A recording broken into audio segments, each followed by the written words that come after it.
Today we will discuss George Basaya's 1967 article, The Spread of Western Science.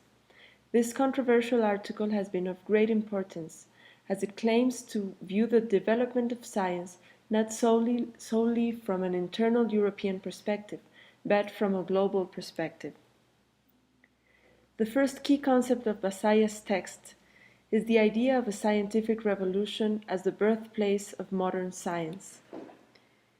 He begins his article by saying that a small circle of Western European nations provided the birthplace of modern science.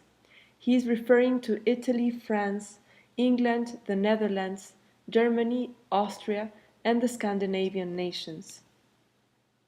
He also establishes a time frame.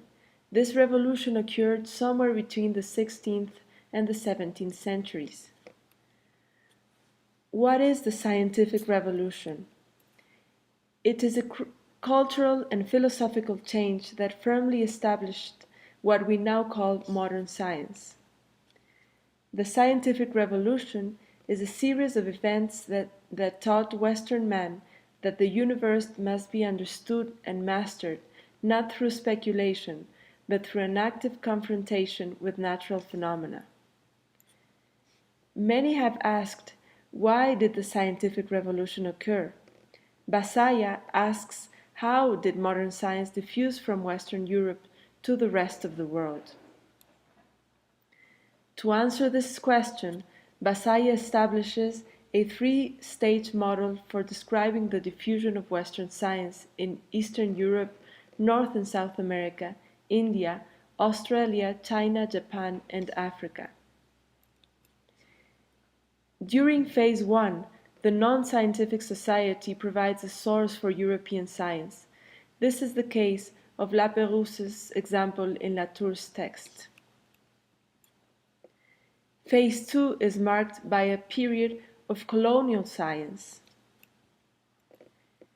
Phase 3 completes the process of transplantation with a struggle to achieve an independent scientific tradition. Let's talk about the first phase of transmission.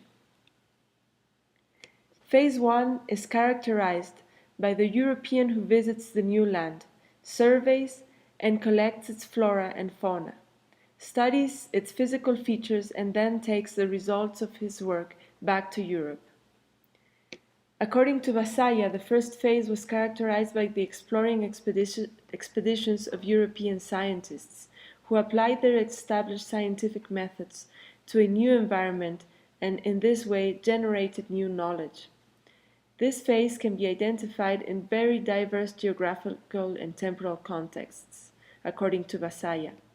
While some regions had already been discovered by voyaging researchers in the early modern period, this process continued into the 20th century, in the case of the German colonial empire, for example.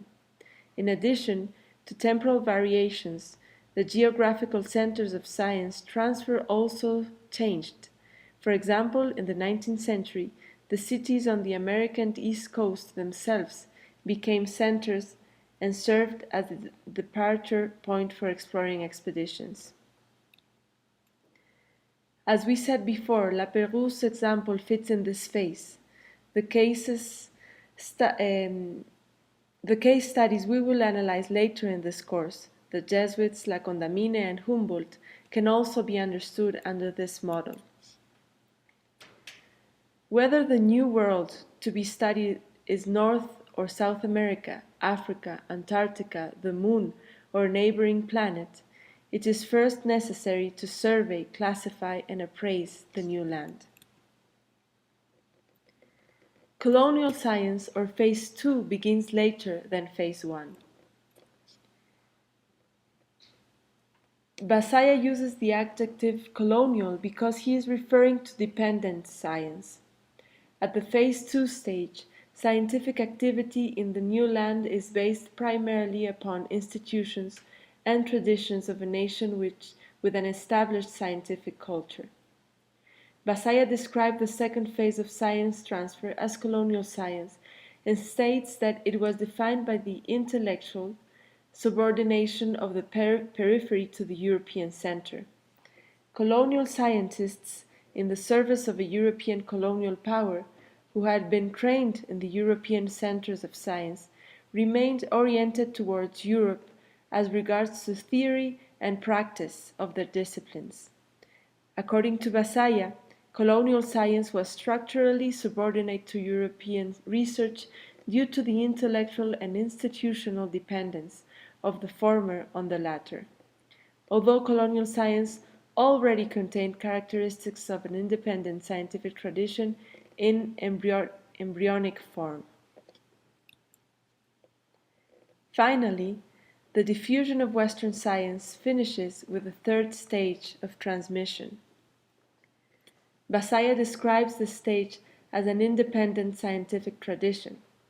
In the third and final phase, according to Basalla, a separate and independent scientific tradition emerges.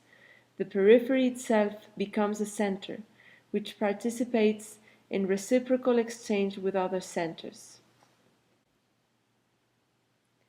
What was innovative about Basalla's model was that it did not limit itself to science transferred within Europe, but sought to provide an adequate understanding of global transfer processes.